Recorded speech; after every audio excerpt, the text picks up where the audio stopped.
পৃথিবী থেকে দূরে সরে যাচ্ছে চাঁদ। একদিন হবে 25 ঘন্টায়।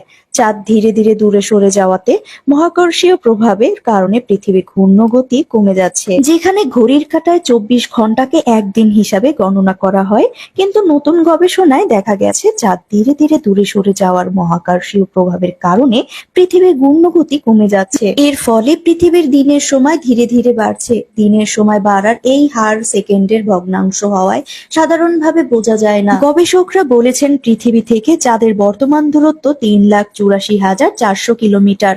এখন চাঁদ প্রতি বছর প্রায় 3.8 সেন্টিমিটার করে পৃথিবী থেকে দূরে সরে যাচ্ছে। চাঁদের এই দূরে চলে যাওয়াই পৃথিবীতে বড় পরিবর্তন আনতে পারে। বিজ্ঞানীদের তথ্য মতে 140 কোটি বছর আগে চাঁদ কাছাকাছি থাকার কারণে পৃথিবীতে 18 ঘন্টায় একদিন হতো। চাঁদ ধীরে ধীরে সরে যাওয়ার কারণে পৃথিবী ঘূর্ণ ধীরগতি হয়ে যাচ্ছে। চাঁদ যখন পৃথিবীকে প্রদক্ষিণ করে তখন এর মধ্যাকর্ষণ শক্তি সমুদ্রের পানির উপর টান তৈরি করে, যা আংশিকভাবে পৃথিবীকে ঘূর্ণকে ধীর করে দিচ্ছে। পৃথিবীর জড়তা চাঁদের মধ্যাকর্ষণ থেকে শক্তিশালী। পৃথিবী ও চাঁদের টানাটানিতে জোয়ার ভাটা সৃষ্টি হয়। আবার পৃথিবী তার অক্ষের উপর চাঁদের কক্ষপথের চেয়ে অনেক দ্রুত ঘোরে। এসব কারণে পৃথিবীর গতি ধীর গতির হয়ে যাচ্ছে।